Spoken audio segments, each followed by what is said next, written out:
Ok, salam alaikum. Malien cɛ ana muso denmisɛnnin fara maakɔrɔba ka donc n ka foli bɛ bɛɛ ye nɔ ka sanu ke planba foyi tɛ yen donc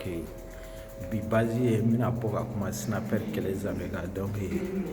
tile fila na a wulilen don k'a bɛ an villageaw yɛrɛ presque yɛrɛ a ye bɛɛ ɲini déjà donc n bɛna jaabi teliman di snapper ma donc k'a miiri jigin maninfin ni kɛla cogo cogo ka ni i yɛrɛ lajɛya k'i bɛ mɔgɔ wɛrɛ lajɛya mɔgɔ wɛrɛ kɔ kan donc c'est une chose o ye ko ye min tɛ passé wa i m'a faamuya donc komi snapper ale b'a fɛ k'a yɛrɛ lajɛya ko kɔnɔ donc an bɛna yira la donc k'ale ka misɛn quoi a bɔla ka video kɛ tout et tout a ye kuma caman fɔ a ye bilabila kalokan caman fɔ donc n bɛna yira la que lui là il est derrière tous les temps parce que a bɔla ka video kɛ ko sisan kɛlɛ zankɛ de retour n'i y'a ɲini a b'i ɲini donc n'i y'a fɛn kɛ mais mɔgɔ si yɛrɛ ma ale ɲini cɛ misiki filɛ n'i ti ka se ka baara kɛ donc o de b'i bila kuma caman da sinon misiki a kuma man ca karamɔgɔ i bɛ sɔn ɲuman bɔ dɔrɔn fans vont te kiffer no snapper o kelen dɔrɔn de i bɛ baara de kɛ kana fɔ k'i bɛ k'i siri k'i défend pour que i ka tɔgɔ sɔrɔ ou bien i ka wari sɔrɔ o tile o tɛmɛna i bɛ baara kɛ m'a faamu i kɔni i bɔla ka dilanjan bɛɛ ba ɲini donc parama kɔni pour moi la i ma ko ɲuman kɛ parce que dilanjanw ma foyi k'i la i ka baarantanya flot de disɛli don i da la quoi je sais pas quoi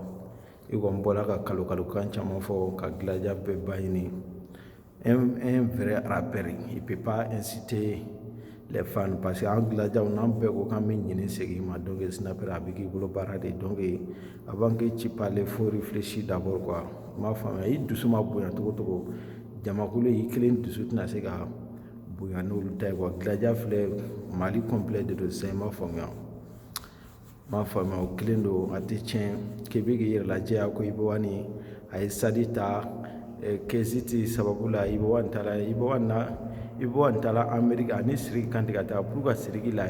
refusé ale bolo n'ale tɛ Ibowani tɛ se ka foyi kɛ mais Ibowani ni petit bandit t'a la donc i to n'i tɛ ko kalama i b'i jo minɛ ka bɔ yen quoi i m'a faamuya snapper o ni Ibowani bɛ tournée fɛn kɛ donc k'a bɛɛ ju ye Sidiki ye ko Sidiki qui a poussé Sidiki fana bɛ a yɛrɛ disi gosi k'ale ye Bercy fa ale ye fɛn fa ale ni n'ale fana ye yɔrɔ fa Ibowani fana de sababu la ale fana de ye yɔrɔ fa donc i b'a faga o kan quoi i m'a faamuya n'a ye disque dɔ ta Ibowani sababu la a ye disque dɔ ta mais il est dangaden il tɛ bɔ Ibo fɔ non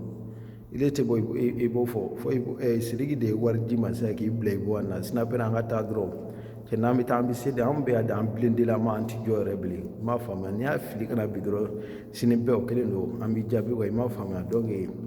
kɔni i ka kalokan cayala ko Momo de Paris i taalen siyɔrɔ yira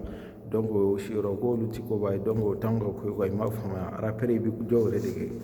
sinon n'a ka ji dilanjan ye a bɛ si sanuso de quoi i m'a faamuya fa bɛɛ kɔrɔ alhamdulilayi fɔ kɛmɛ ɲɛ t'a la avec bilen o kelen don a tɛ tiɲɛ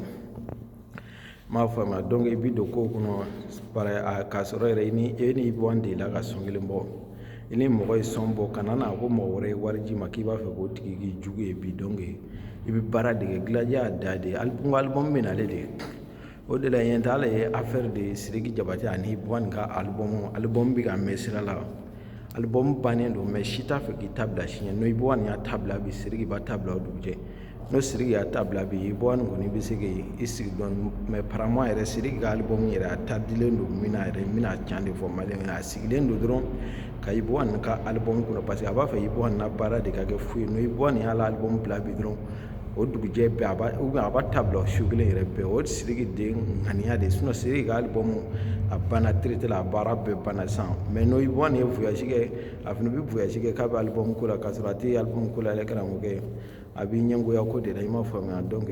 Jabate b'a cɛ ninnu tɛ marché ile date banna Jarabi da ye tile 15 ye n'a tɛmɛn'o kan dɔrɔn karamɔgɔkɛ ta ye ci fɛ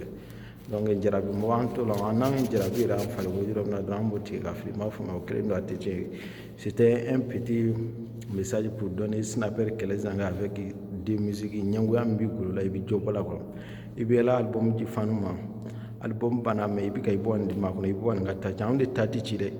i b'i ta de ci fɔlɔ de i m'a faamuya ou bien n'a y'an ta ci dɔrɔn i b'i ta lajɔ kana kɛ dɔrɔn an y'a bila bi i b'a bila o dugujɛ sinon n'a ye video k'i kama o la karamɔgɔ i bɛ mali bila dɛ o kelen don a tɛ tiɲɛ les flow the best depuis en bang donc kuma ka misɛn snapper i donnen don ko kɔnɔ i tɛ ko min dɔn mais an bɛ i ɲɛ yɛlɛ kɔ i ma faamuya Sidiki Jabate y'i bila min na a bɛ k'i nɛgɛ sinon Sidiki ale ka misɛn tɛ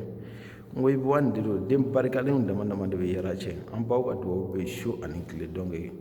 kelen don a tɛ cɛ snapper fuck man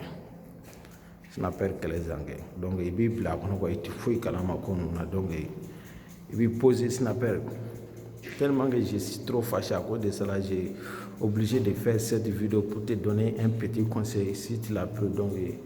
c'est bon donc si tu n'as pas pris aussi tu vas voir n'ango n'ambita drum c'est donc petit à petit au kelen do attention gladia donc on est ensemble big up